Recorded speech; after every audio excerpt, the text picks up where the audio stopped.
Hey guys, it's Chris and I'm back. Yeah, it's been like 6 or 7 days, but I wanted to do this little quick bonus video.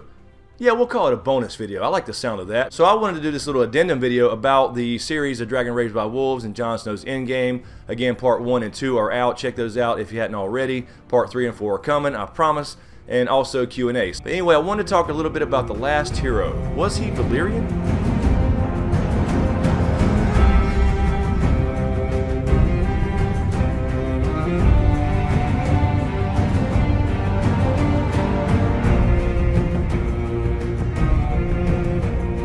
Alright guys, so I do apologize for not getting videos out sooner this last week. I've had a lot going on as far as real life stuff, you know, softball with my daughter, as far as her travel softball team. I also wanted to get the gaming channel and vlog channel kind of off the ground a little bit, so I've been working on a little bit of that as well. But anyway, I wanted to do this little video about the last hero, because I definitely think it's related to this Jon Snow Endgame series I'm talking about, A Dragon Raised by Wolves. But more specifically, I want to talk about the last hero and who he was, or who he potentially was. We have no idea. The tales are very, very vague. The old Nan gives us about the last hero, and being that you have the same kind of myth or hero figure from a lot of different cultures, you're definitely going to get discrepancies in the story. So first, let's talk about Lightbringer. Okay, Lightbringer, of course, is the story about the last hero had to forge a sword, and of course we all know the story on how that happened. Apparently it took 3 different times for him to try to temper this sword. He tried for 30 days and failed when he tempered it in water, and it broke. The second time he tried for 50 days and then it broke when he tried to temper it through a lion's heart, and the third time he hammered on this damn thing for 100 days, and he called his wife Nissa to bare her chest, and he plunged the sword and tempered it through her heart, and it became Lightbringer, the magical flaming sword. Now, I've said in many videos, I do not think Lightbringer is a literal magical sword. I think that story is probably a story on how Valyrian steel is created in the first place. We know a lot of our magic in our story, which I've talked about in several other videos as well, requires blood and blood sacrifice. I think in our world, that's basically how most magic works, or at least one aspect of magic, whether you're talking about this kind of northern ice magic, as I call it, where you're talking about warging and skin changing,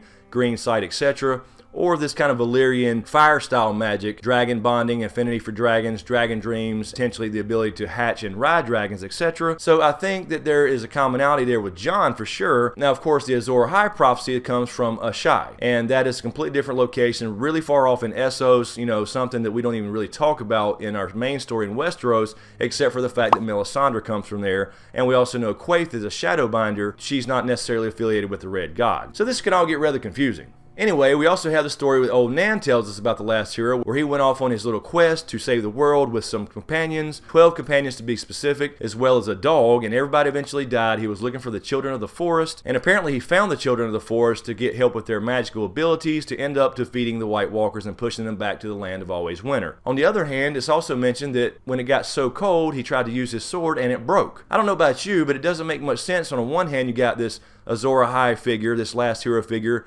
that's tempering this magical flaming sword called Lightbringer, and it's supposed to be so special it catches fire and does these magical things. And on the other hand, you have a last hero who apparently went up to fight the White Walkers and defeat them, and apparently his sword just fucking broke when it got too cold. So either you have a story here that's got changed over time and centuries. I personally think it's more like a combination of people. For example, we have Jon, who fits the Azor Ahai description. He fits it in a very figurative way, you know, born under a bleeding star, etc. But you also have Dany, who fits it literally. She was literally born of salt and smoke on Dragonstone. She woke dragons from stone, literally, with her petrified dragon eggs. So they both definitely fit these prophecies as far as Azor Ahai, or the last hero, or the prince that was promised, whatever you want to call it. But I also think you have other players as well, specifically Sam being in the Citadel looking for what to do about the White Walkers in the wars to come, as well as Bran with his green sight being the new three-eyed crow or the new three-eyed raven, depending on if you watch the show or the books or both. So anyway, the point being is, why are we learning about how he tempered this sword? Well, basically you have this last hero figure, this Azor Ahai character,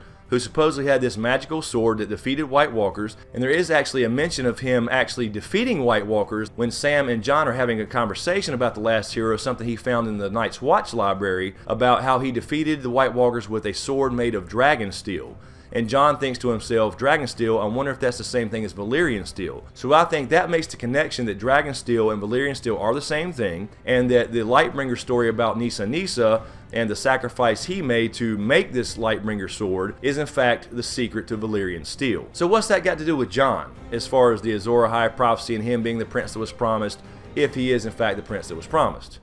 and not Dany or Bran or anybody else that could fit that description, because you could damn near make anybody fit that description. Well, I think it ties into Jon's Targaryen or Valyrian side, because obviously we just got confirmation of R+L=J. He is half Targaryen, so therefore that has to mean something. It can't just be that he's Targaryen, he was Rhaegar's secret son, and oh well, you know, they had an affair or they got married in secret or whatever. End of story. It's got to be a magical thing. So I think that since he is the Song of Ice and Fire, being of Stark and Targaryen blood, we have two different sides. The Stark side with magical properties from the Children of the Forest as far as warging, green sight, skin changing abilities. Then we have the Targaryen or Valyrian side of things with the fire style magic, the dragon bonding, the dragon riding, egg hatching, etc. So what the hell am I getting at ultimately here? I think that the last hero was probably either Valyrian himself, or at least knew how to make Valyrian steel. Now the problem with that is, as far as our history goes, is that the long night when he existed and supposedly drove back the White Walkers to the lands of always winter happened about 8,000 years ago according to the Maesters. But the Valyrian stronghold over in Essos, where the Targaryens descended from, apparently didn't come to fruition except about 5,000 years ago. So that would make it about 3,000 years too late for anybody of Valyrian descent to come over to Westeros with the first men. So what does that mean? Well, it means that perhaps somebody of Valyrian descent, being the last hero, could have already been in Westeros before the first men. Since the first men's been around about 10,000 years or so, and Valyrians came to the height of their power about 5,000 years before our story started, those timelines just don't line up. And then of course about 400 years before our story started, we had the Doom of Valyria that essentially destroyed old Valyria, and then of course the Targaryens were established on Dragonstone, and Aegon then conquered the Seven Kingdoms with his sister wives 300 years before our story started. So all these timelines just don't match up. So a couple things could be going on here. Either A, the Maesters just have it wrong as far as the timelines, because we know that timelines in real history can be certainly skewed. They can certainly be a couple thousand years off as far as when the first men came over, when Valyria was established, when it ended, all that good stuff, etc. Or you had the possibility of others being in Westeros before the first men. Is there any evidence of that? Actually, there is. And I don't want to drag this out and make it a huge long video, but I do want to throw out one piece of evidence at least. You have the Iron Islands and the Sea Stone Chair. Now, if you're a show only watcher, you don't really see the Sea Stone Chair, but the Sea Stone Chair is basically the throne, essentially, of the Iron Islands on Pike. It was discovered by the first men, already made, and apparently it's made from an oily black stone, very similar description to a shy in some of the cities over in Essos, and was found in its current shape, shaped like a kraken. And of course, eventually the Ironborn came along to rule the Iron Islands at a later date, and took this as their house sigil when they formed their house, and used the Sea Stone Chair as their throne when they ruled the Iron Islands as a separate kingdom. So if this throne was already made and already sculpted and created and was found by the first men in Westeros, that points to the possibility of somebody being in Westeros before the first men. So that points to our history not being exactly correct. Now, of course, we know some things are going to be off in history, just like real history. There's going to be mistakes. There's going to be things that people pass down that are incorrect. There's going to be people omit stuff from written records that they don't personally believe in. This story is all about the human heart in conflict with itself, and of course George R. R. Martin has told us that many, many times. So anyway, my little theory, if it's even my theory, I'm sure people have thought of this before in plenty of other places online or videos, etc. I hadn't really even done research on it. I was just thinking the other day as I was preparing for Dragon Raised by Wolves Part 3 and 4 that I think basically the last hero was probably of some type of Valyrian descent, or at least knows something about making Valyrian steel. Anyway, I just want to throw this out there to you guys and give you something to chew on while I'm still chewing on as well, and kind of putting other things together as far as the end game of Jon Snow, because I think that without that connection to the last hero as far as history repeating itself, and the possibility of the last hero or Azor Ahai being from old Valyria, or at least a Valyrian descent, or at least knowing something about the Valyrians and their methods of creating Valyrian steel, then I don't think it matters that Jon's a Targaryen. I don't think the whole Rhaegar thing would be that important. Now, of course, the Azor Ahai prophecy comes from a shy anyway in Essos, so that makes you question everything about the Long Night and how did it affect the entire world of Planetos, or whatever you want to call it. Anyway, guys, I'll leave it there. Just leave it short and sweet. Give me your thoughts in the comments below. Let me know what you think. Was the last hero Valyrian of Valyrian descent, or at least knew something about making Valyrian steel? Because in my opinion, the story about Nissa and Lightbringer is essentially a story on how to make Valyrian steel, since all of our magic in some way, shape, or form typically requires blood sacrifice, which is hinted throughout the books. Also want to mention really quick, again, I apologize for not getting videos out in the last 7 or 8 days on this channel. I've been kind of building up the vlog channel, working on the gaming channel a little bit, have some plans for that, so just to let you know those do exist. Also, thank you guys so much on Patreon. I do plan on stepping up my Patreon game a little bit for you guys that support me on Patreon.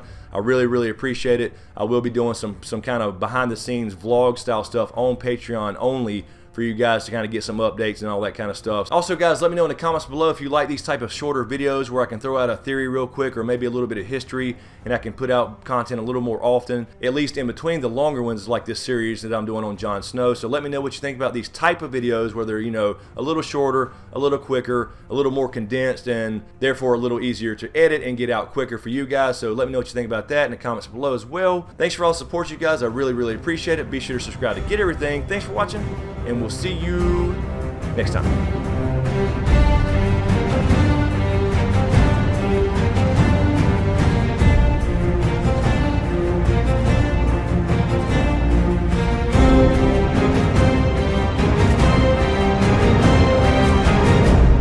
Damn, big ass moth up in here.